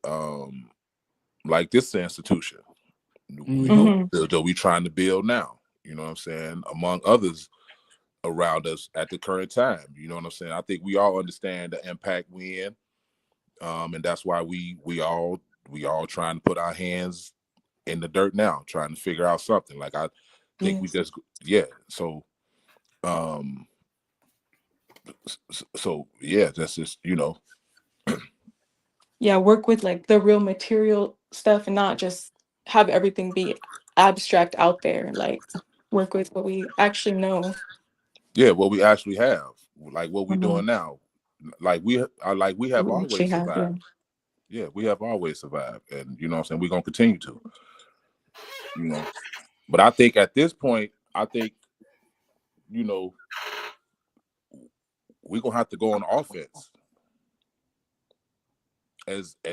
And I know people like, man, we don't stand a chance.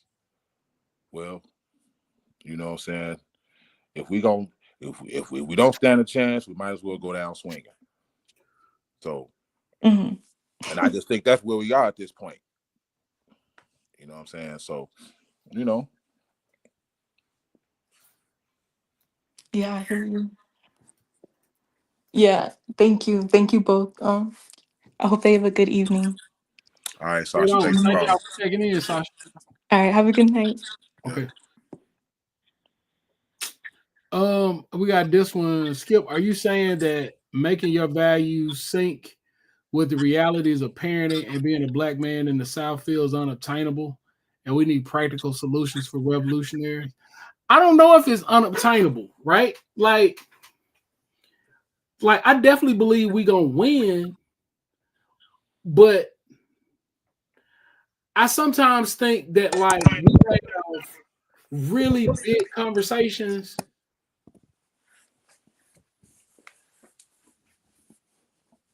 that the people that we're talking to might not be having that in depth of a response to it, right? Like I just saw Ozzy Hayes in gold chains and was like, man, that's a cool ass t-shirt.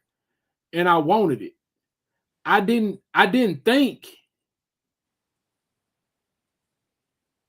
let me be a good capitalist and consume something today. But see, that's a misconception though of Okay. capitalism. Of like, because you sell something, don't make you a capitalist. You know what I'm saying? Yeah, I mean, I get what you're saying. So, like you can purchase stuff and you can even earn money, man. Like that don't because you earn money, don't doesn't make you a capitalist. So, I mean, yes, right. I don't But want I people to think, feel bad for buying stuff. You know what I'm saying? Like, yeah. But I also think like sometimes we think like that, and I just want to say this. I absolutely believe there are people that put their children in the school where my child goes, well, either one of my children go on some, this is the only good option. The other schools are terrible, and this is the only place that my child will be safe. I don't believe that. I do think that it presents itself as a good option.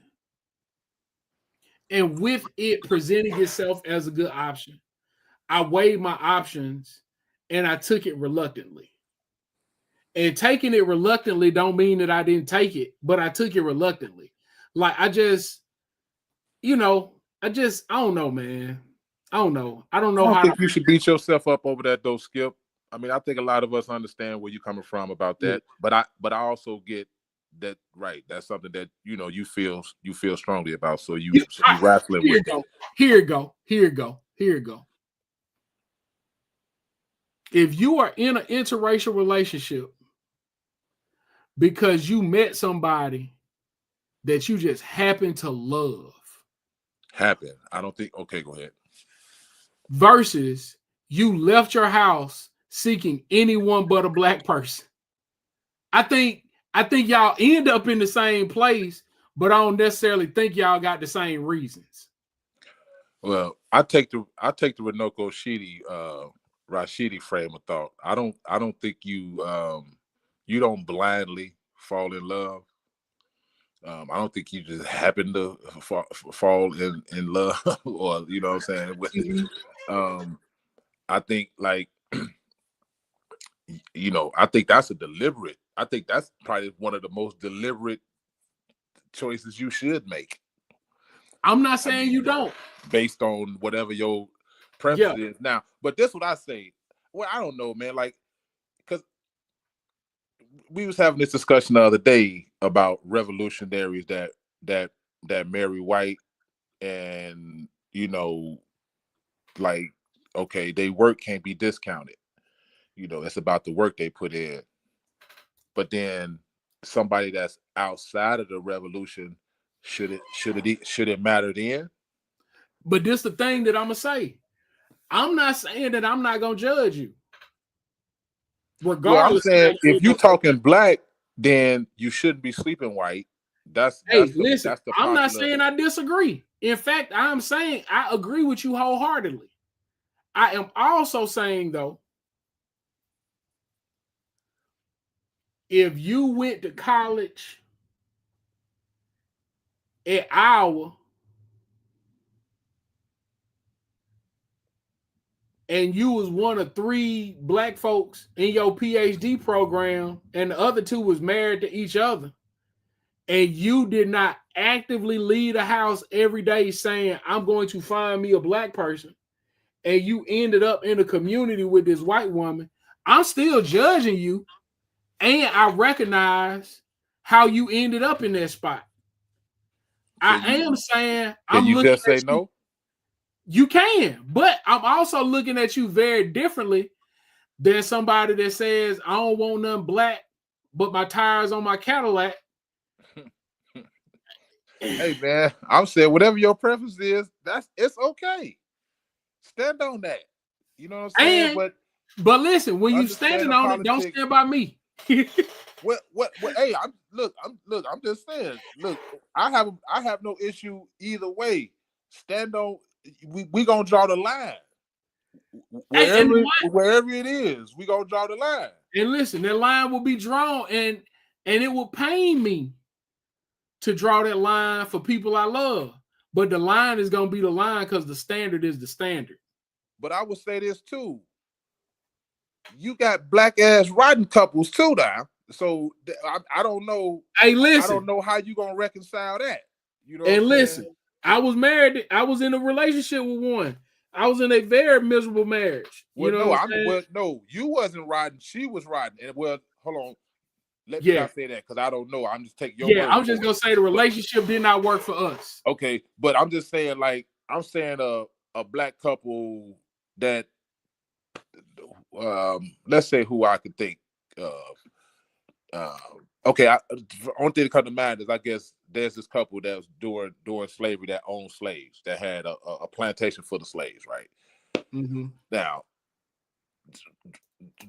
I mean, like, would you rather support that or somebody like Frederick Douglass who married white but you know resisted, probably wouldn't go into business as a slave owner, you know what I'm saying? Yeah, like that's all I'm saying. Like, So somebody else in the chat was like murky waters this topic, and I think that's fair. I'm just gonna say, man, people do a whole lot of things, and I don't necessarily know how or why they do all those things, but I am so focused on trying to keep myself together that when I have a strong opinion, I'm gonna text it to somebody I love, not talk about it on the internet. Cause man, somebody gonna look up and be like, boy, back in 1997, you sure thought Sarah Durden was fine. And then what I'm gonna say, you know what I'm saying? But she was like, so yeah. Now, I got this hat at very funny story about this hat. The armed security that we had in Nigeria took it from a salesman and gave it to me because I was trying to buy it. So yeah. So yeah, that's it. But now my but, yeah. Hey James, did you see in the private chat that I put my number over there for you? yeah, I got it. Man, hit my line, bro. So next time we do this, we could check out. We could check in to make sure we got it together. Cause I Yeah. didn't see the Diallo link, so I just kind of created one. And he Oh, told me he created one. I didn't see it over there, so I don't know what's going on. yeah, because my picture come through over there, but over here it don't Yeah. come through, so I don't know what that's about. But we got it on, man. Phrasing. Also, y'all know it's that time, but yeah, man. This new thing. Listen, the reason the record not up on nothing is because we getting a better mix on it. So after we get this better mix on it, we gonna be ready to rock and roll. You know what Hey, I'm saying? Brittany, don't hurt yourself now. You know what I'm saying? Hey, Brittany said she turned down some chads. You know what I'm saying? Don't Are hurt you yourself now. Hey, but look, she also said she ain't turning down number her collar, and they call her Elvis when it comes to a Tyrone. You know what I'm saying? Man, look here. Hey, I get it. You know what I'm saying? Look, all races. As Diallo say, it's animal magnetism. That don't have a color, right? But when you add the intellect to it and then the politics into it, then that's when all of those other Hey things man, I'm matter. telling you, boy, it ain't nothing like being able to come home from work and have something to say. You know what I'm saying? And you ain't got to bite your tongue because your old lady look like. You know what I'm saying? I mean, if you're not living this life, then it probably wouldn't matter or shouldn't matter. But if you live in a certain life and you know what I'm saying, trying to give a certain message, then I think you should walk that. You got to walk the talk. Absolutely, because like when I got divorced, people was like, "Yo, like you dating?" I was like, "No." And people trying to get me on Tinder, and I was like, "Bro, look, I'm somebody." Could you imagine somebody being like, "Skip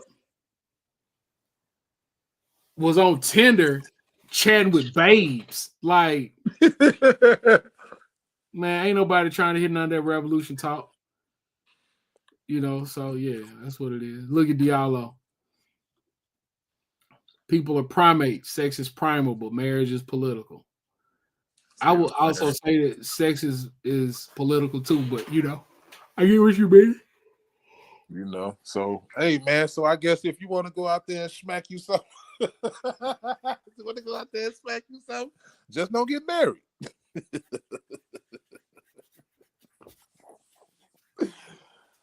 Oh my god. Yeah, You not me. understand? But man, it's No, pretty Shirley, I ain't gonna be on no Tinder, man. I no, like, man, the no. sisters I run across, man, I don't see how a motherfucker ever even think otherwise.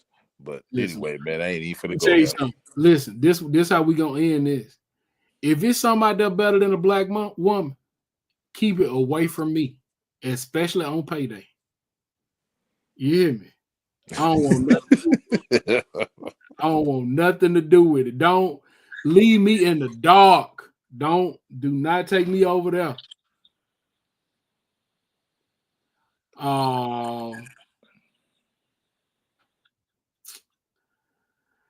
Yeah, I used to think that, but then I grew up.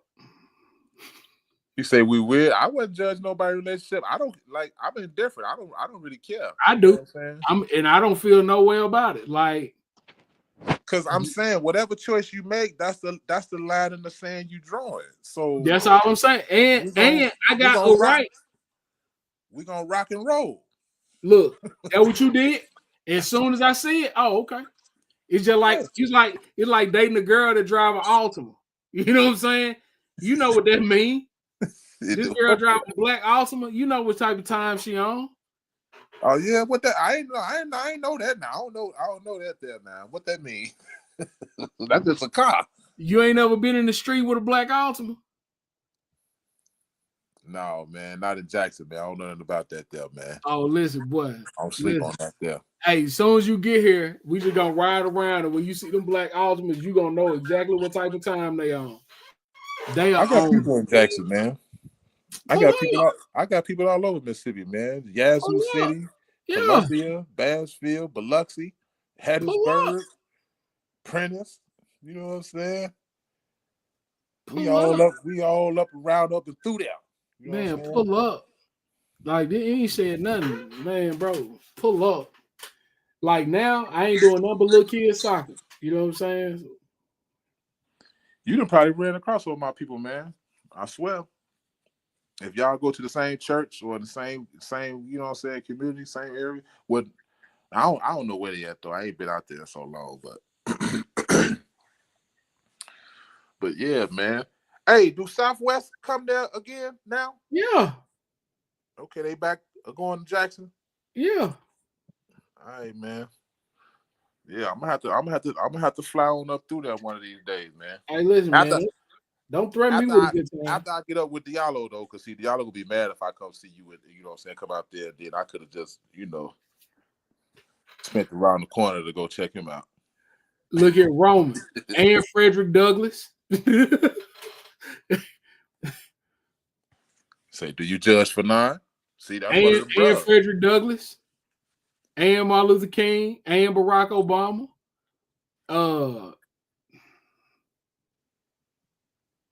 Yes.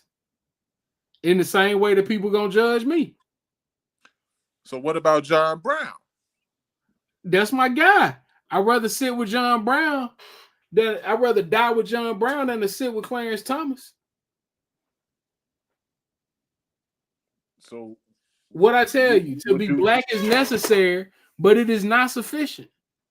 Would you let your daughter date him? John Brown? Yes. No. And you wouldn't let her date Clarence Thomas?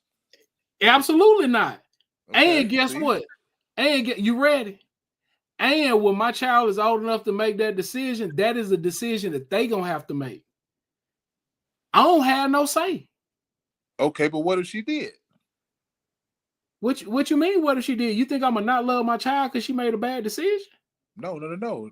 Okay, but I'm just saying. You said you would judge. Okay, what it mean to judge?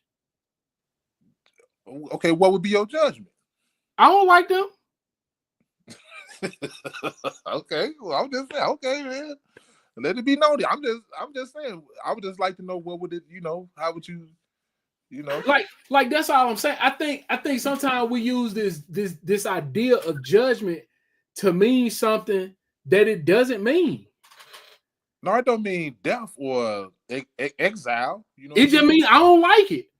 You know what else I don't like? The young boys that wear these pants with all these zippers on. Why you got all them zippers on your pants, son? I don't like the pants sagging under the ass cheeks, man. That shit drive me crazy. That shit, and then to see 40-year-old men do that shit, man, that shit drive me crazy. You see what I'm saying? So now you ready? Crazy. I don't like that. My mama don't like that my pants be hanging out my ass. Everybody look at me. That's you, Skip. Yeah. Look, bro. I mean, like, I ain't wearing with no belt, you know what I'm saying? Like, tied up under my pants. Like, I ain't doing no wild shit like that. But I'm a fat boy. Like, Yeah, you gonna see a crack, huh? I mean, shit, like, I mean, my shirt shouldn't be that short, but like, maybe like I done laid down or something crazy didn't happen. Like, I just whatever. Like, I gotta pull my pants up. Like, I don't like my pants tight. No, we grew up in the era of loose clothes, man. But you know, Yeah. I think you know, like not well, loose is not sagging because Yeah. I mean, I'm saying cats be having on skinny jeans. Yeah, now I know what you're talking about, but what I'm saying is Like, this the point that I'm making. A person to see what they doing and put me in the same boat as them, and I don't think we even in the same ocean, right? But they gonna put me over there with them, so I just have to acknowledge that.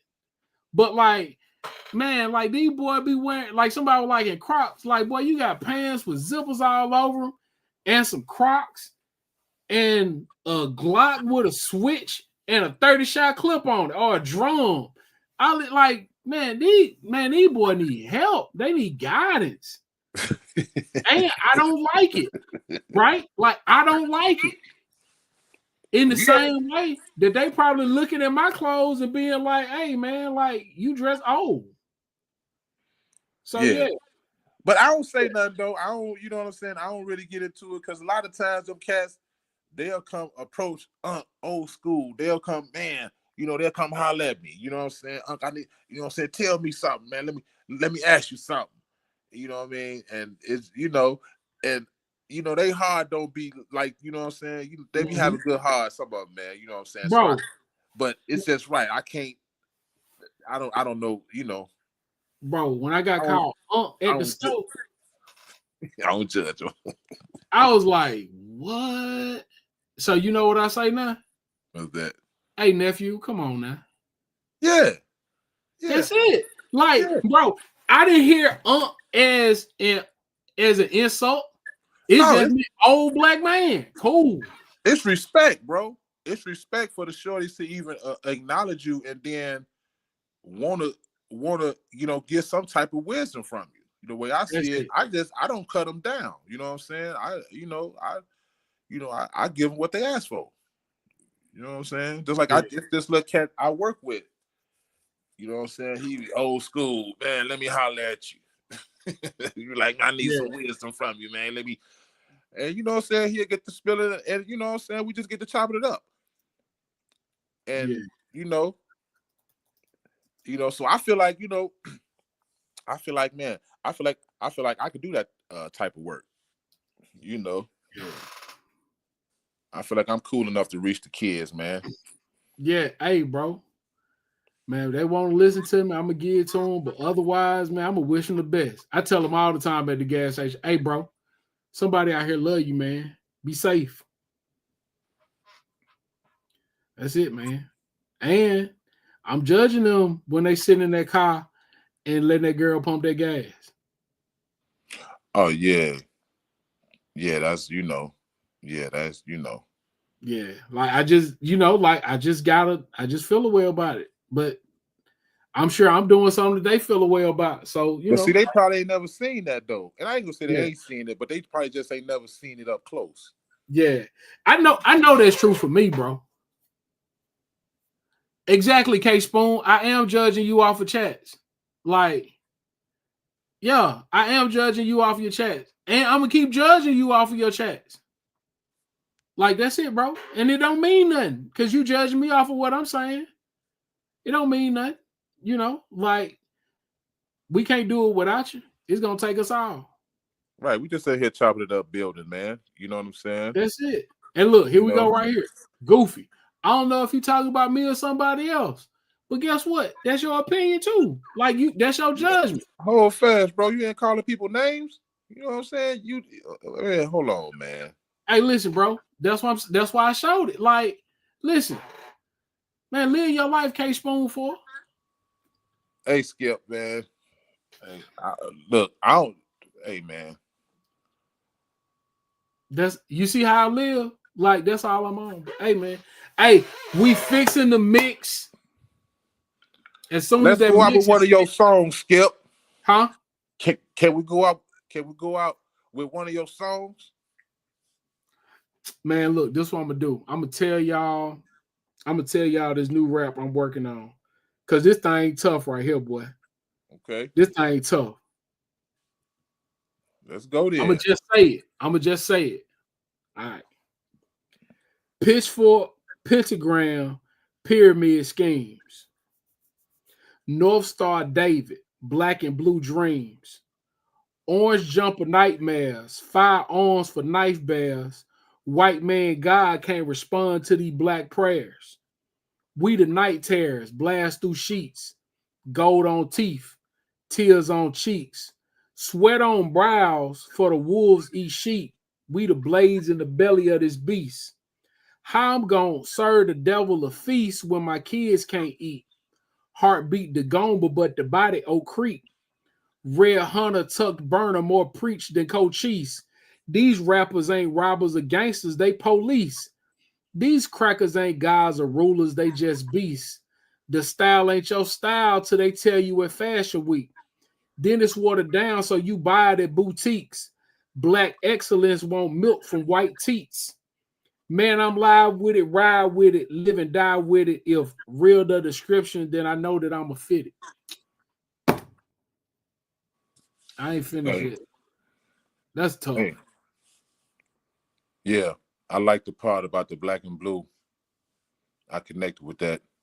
Yeah, you picking up what I'm putting down there. Yeah, you know what I'm saying? Where I'm from. Me too.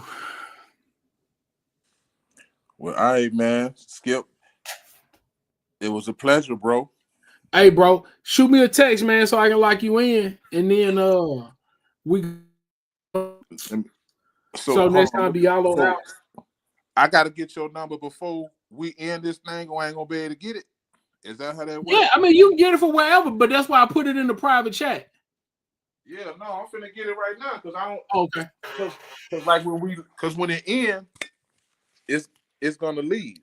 Okay, yeah, because that's why I just because I ain't had your number. I told Diallo to send it to me. Maybe he did, maybe he didn't. I don't know, but because I ain't even I wasn't able to tell you that I was coming late. You know what I'm saying? Oh yeah, because I didn't know if we was gonna even do it, but then I saw it started at 8, so I was like, okay then. So Yeah, I must have talked to you, but okay, bet. Yeah, bet. All right. So all yeah, right, man, shoot me a text. And anybody else, man, I love y'all, man. I appreciate y'all so much. You know what I'm saying? Thank y'all for hanging out with us, and yeah, see y'all Friday. Yeah, I'm gonna try to pop up Friday because I ain't going to soccer until Saturday morning, so I might try to pop in Friday. Man, for sure, man. I'm gonna have a haircut then too. I got me a couple appointments. I'm going to get a haircut. You know what I'm saying? Yeah, man. I'm scraggly too today, man. So it's probably good I ain't had no picture up there, but it's all good. Oh, hold on, man. Oh, here we go. Let me let Buddy get his last little. He getting his stuff off. You know what I'm saying? Who? This your buddy K-Pop? Yeah, K Spoon. Yeah, let me know when Diallo won't be here because you folks were lame, man. I'm sorry about that, bro. You folks, man, cancel this mob. Who this mob is, man? Talking crazy. Hey, man, like he just, what I'm saying, he living his life, man. Right on, bro. I'm gonna cancel this fool. He talking crazy. He ain't finna be around here talking shit like that. Who the fuck he think he is? Hey, man, that's his opinion, bro. Like you just gotta let I got mine. Yeah, that's what I'm saying. I'm gonna chop his goof ass. Goof ass lane. Hey man, like Goof just ass thing. live your life, champ. You know what I'm saying? Right on, bro. K Spoon. I'm sure Diallo is on first. No, Diallo got a show without me, and then I'm just on here. So you know what I'm saying? I feel Yeah, you, but bro. you know, I was gonna make that disclaimer, you know what I'm saying, when I came on, like all the people that really came on for Diallo, you know what I'm saying, y'all could really go on because he ain't gonna be here, and me and Skip just gonna be on here chopping it up, giving our opinions, but I wasn't able to come on and get that disclaimer. So, you Yeah, know, next that's it. time. Yeah, that's it, man. I be chilling, bro. Like, I know how I get, man. I be in, man. Look, I'm gonna tell you this, bro. I told Geechee this. I was like, bro, the first time, like, you talking to me on the internet, man, I'm super happy that we ain't bump into each other, bro. That shit would have went left fast. You know what I'm saying? Like, cause I don't do the whole, you know what I'm saying? I don't do the whole yell at niggas on the internet type deal. Like, that just ain't me. You know what I'm saying? Like, Yeah. No, Skip, I hear you though, but you know what though? If I yeah, was in the chat, I would have just asked him, bro. But you know, I ain't finna suffer that shit from nobody, man. You know what I'm saying? He yeah. don't hit call them motherfuckers names. Shit, don't Hey, ain't bro, nobody but going this for the that, thing, man. bro. Like, You know what I'm bro, saying? bro, He could have just left. That's what he could have listen, did bro. with your goof ass. What you sticking around for? Listening to goof ass lanes with your goof ass lame ass self. That's some goof ass shit there. You know what Hey, I'm saying? man. Your goof ass on somewhere Oh, he talking that like me now, bullshit. man. He said we sensitive tonight. All right, bro. You know what I'm Oh, saying? nigga, you sensitive talking that shit. You could have just left. Hey, I swear you James, sensitive. you super hype, bro. Relax. Look right here, Valencia say she enjoyed the show. Like, that's his opinion. And right on, bro, from Chula. You know what I'm saying? Hey, bro, it's a fire wing spot in Chula. I got it coming out of the Delta.